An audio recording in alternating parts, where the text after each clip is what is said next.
Vamos com o Américo Martins. Ele está com a gente aqui, nosso correspondente, analista sênior de assuntos internacionais, para que nós possamos falar sobre Estados Unidos, bilhões de dólares e Ucrânia. A Câmara dos Estados Unidos aprovou um pacote bilionário de ajuda aos ucranianos e mais uma rodada de sanções contra a Rússia, em um revés para o governo Trump. Parlamentares republicanos desafiaram o presidente e votaram com os democratas para aprovar esse projeto de lei. Como assim exatamente? Américo Martins, nos explique, por favor.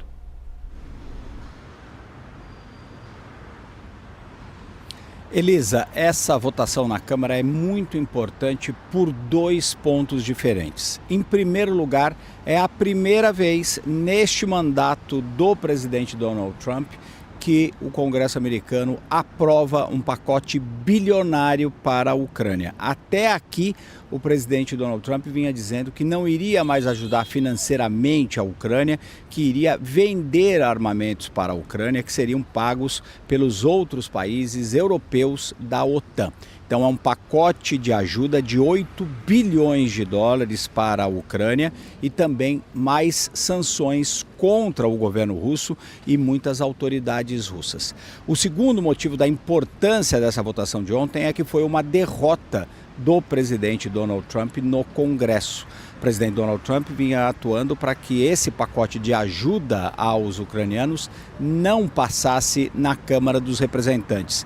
Os líderes do Partido Republicano trabalharam contra esse pacote porque eles alegam que ele vai acabar prolongando a guerra e eles preferem dar uma chance, como eles colocaram, ao presidente Donald Trump para tentar atuar numa negociação de paz direta entre ucranianos e russos. Essa derrota significa que 18 republicanos votaram contra a Casa Branca. O resultado final dessa votação foi de 226 votos a favor e 195 contra.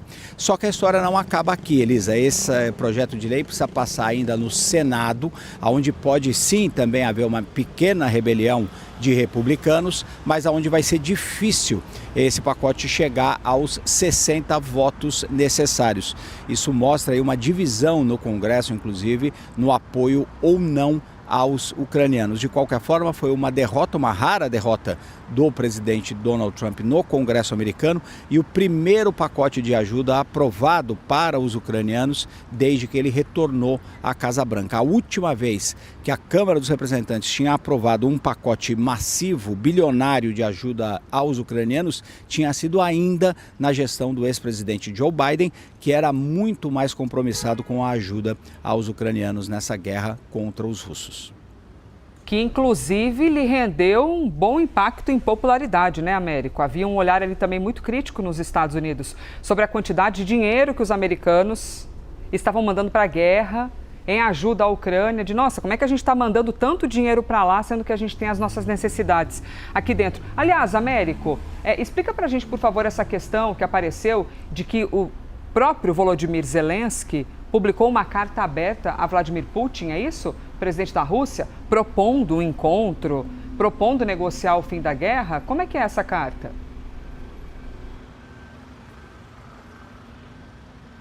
Exato, Elisa. O presidente Volodymyr Zelensky publicou ontem nas suas redes sociais, divulgou o que eles estão chamando dessa carta aberta ao presidente Vladimir Putin.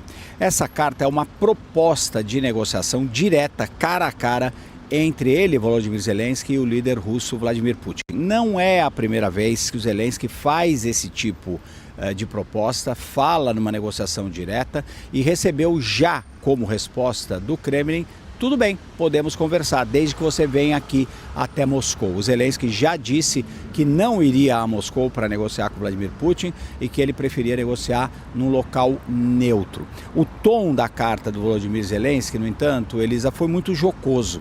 Ele chegou a dizer, por exemplo, que os 26 anos em que o presidente Vladimir Putin está no poder estão começando a pesar sobre os ombros do líder russo e que ele não consegue mais entender as demandas da própria sociedade russa, que que quando se cansa de alguma coisa, segundo Zelensky, muda essa coisa. Ou seja, uma alegação ali de que o presidente Vladimir Putin estaria perdendo popularidade dentro da Rússia. Os russos estão se preparando hoje para um discurso aberto, público, do presidente Vladimir Putin, que vai falar num fórum econômico de São Petersburgo, um fórum muito importante ali para a Rússia, que contém aí a presença de representantes de muitos países. O presidente Vladimir Putin vai falar sobre isso. Ele também disse essa semana que poderia sim negociar a paz na Ucrânia, desde que a Ucrânia fizesse algumas concessões. Então, moral da história, Elisa, nós tivemos uma carta provocativa do Zelensky contra o Putin, tivemos o Putin convidando o Zelensky a ir a Moscou, sabendo que ele não iria, e nós continuamos aí nessa troca de farpas entre os dois governos, enquanto a guerra continua, infelizmente, matando milhares de pessoas todas as semanas. Américo Martins, muito obrigada, conversando com a gente ao vivo da Europa. Notícia, matéria que está também no Instagram da CNN Brasil, aqui justamente sobre Vladimir Putin e Volodymyr Zelensky. Em carta aberta, Zelensky propõe encontro com Putin e fim da guerra. E muitos outros assuntos, que nós temos aqui nesta sexta-feira, dia 5 de junho de 2026. Governistas pedem a deputados dos Estados Unidos apuração sobre clã Bolsonaro e caso Master. Temos também essa notícia. Ainda no quesito aqui internacional, que é isso? O leão das cavernas da Era do Gelo se tornou único da história. Entenda como. Aqui tem toda a explicação para vocês, Maior leão da pré-história, mais de 20 leões comparados, espécie com uma linhagem distinta, diferente do leão moderno. Que interessante isso aqui com a galera, de ciência da CNN Brasil. E no meio desse cenário internacional, deixa eu te contar que a gente tem uma atualização sobre ainda a Rússia, mas agora que diz respeito a outro assunto. Estados Unidos também no mesmo assunto, mas expandindo o nosso olhar para Cuba. O presidente russo Vladimir Putin disse que está em contato com os Estados Unidos sobre essa tensão, esse momento tão vulnerável com a Cuba. Putin afirmou que o país é aliado da Rússia e que os dois têm uma relação estabelecida há décadas. Ele também relembrou que a Rússia enviou um petroleiro a Havana com mais de 700 mil barris de petróleo bruto em meio ao bloqueio energético dos Estados Unidos à ilha. Então, como os cubanos ficaram com essa vulnerabilidade de bloqueio energético, você precisava de suprimento, de uma ferramenta para conseguir gerar energia. E os russos enviaram um navio com mais de 700 mil barris. O governo Trump tem aumentado a pressão contra as autoridades cubanas. A medida mais recente, a gente falou aqui com você, mas relembrando aqui, foi o anúncio de sanções ao presidente de Cuba, que é o Miguel Díaz-Canel, além de familiares do ex-presidente Raul Castro. O secretário de Estado americano afirmou que o objetivo é atingir as pessoas que sustentam o que ele chama de campanha maliciosa do regime para subverter e desestabilizar a segurança nacional dos Estados Unidos. É assim que ele diz, que Marco Rubio fala sobre o que está ocorrendo em Cuba, e agora Putin diz que a Rússia falou com os Estados Unidos, que eles falaram com os norte-americanos sobre Cuba. Vamos aqui em frente com mais notícias, trazendo para vocês o cenário internacional e tudo aquilo que importa, nesta manhã de sexta-feira. Eu quero te contar que agora a gente fala sobre a China e uma viagem do presidente chinês, Xi Jinping. Vamos girar aqui com o nosso globo? Deixa eu balançar um pouco aqui o nosso planeta Terra, passando aqui pelo continente africano, Oriente Médio, mas já na Ásia, e a gente chegando aqui neste mundão chamado China. O presidente deste mundão, Xi Jinping, vai viajar para a Coreia do Norte. É sobre isso, gente. Olha lá, deixa eu chegar pertinho aqui do mapa. Nós temos aqui todo o território chinês e o presidente chinês vai viajar para a Coreia do Norte. Vou dar um zoom aqui, entre as duas Coreias. Nós temos aqui Coreia do Norte e Coreia do Sul. E aí, quando a gente fala de Coreia do Norte, a gente está falando de Kim Jong-un, o líder norte-coreano. O que nós temos aqui de informações é que, segundo a agência de notícias estatal da China, que você tem uma condição de muita informação controlada. Então, a gente se baseia diante daquilo que os chineses decidem que eles querem que o mundo saiba. Então, de acordo com a agência estatal da China, a viagem vai ocorrer na semana que vem, nos dias 8 e 9 de junho. Xi Jinping vai a Pyongyang a convite do líder norte-coreano, Kim Jong-un. A última visita do presidente chinês à Coreia do Norte faz um bom tempo, viu? 7 anos. Foi em 2019.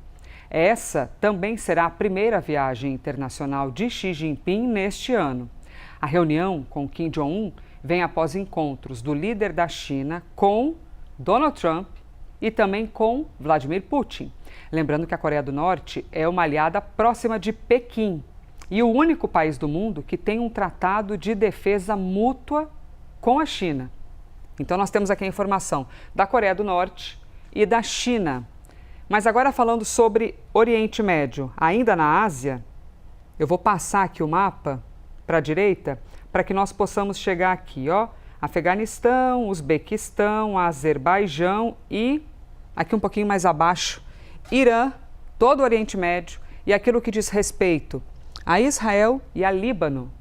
Mudando agora de assunto e falando do conflito no Oriente Médio, o presidente dos Estados Unidos, Donald Trump, disse que estaria aberto a se encontrar com o líder supremo do Irã se houver um acordo pelo fim da guerra.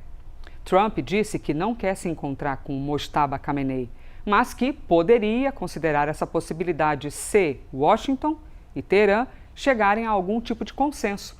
Ele também não descartou a possibilidade desse encontro ocorrer nos Estados Unidos. Disse, não tenho planos, não é exatamente o que eu estou prevendo, mas se eles disserem que eles querem avançar num acordo, que a gente pode chegar num caminho satisfatório sobre um cessar-fogo, sim, poderia me encontrá-lo, inclusive, aqui nos Estados Unidos com ele. Bom, ele disse, inclusive, nos últimos dias, que os Estados Unidos e o Irã têm feito declarações contraditórias sobre as negociações de paz. Aliás, perdão, eu falei que ele disse, não, isso aqui é algo que a gente atesta, né, quando acompanha todo esse debate, que eles têm feito declarações contraditórias. É isso que tem ocorrido sobre as negociações de paz. Enquanto Trump afirmou que as conversas estão indo muito bem, obrigada, as autoridades iranianas disseram que não ocorreram esses avanços, que não é exatamente isso que está acontecendo, diferentemente daquilo que tem sido dito e afirmado pelo presidente dos Estados Unidos em relação ao Irã.